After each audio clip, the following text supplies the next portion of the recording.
আজকে সবার থেকে বেশি পটি আমি করব। আর হে যা তোর চেয়ে বেশি পটি আমি করব। এই দেখ কতগুলো পটি করেছি। আর তোরা কি বলছিস তোদের চেয়ে বেশি পটি আমি করব? তুই তো পটি করতে পারবি না। আরে বন্ধুরা তোমরা আমাকে সাহায্য করো, তোমরা ম্যাজিকটা করো।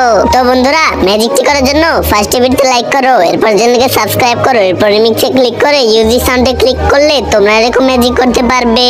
একবার ট্রাই করে দেখো। আর বন্ধুরা তোমরা যদি তোমার সৃষ্টিকর্তাকে ভালোবেসে থাকো তাহলে ভিডিওতে লাইক করে চ্যানেলকে সাবস্ক্রাইব করে কমেন্টে ঢাক দিয়ে যাও।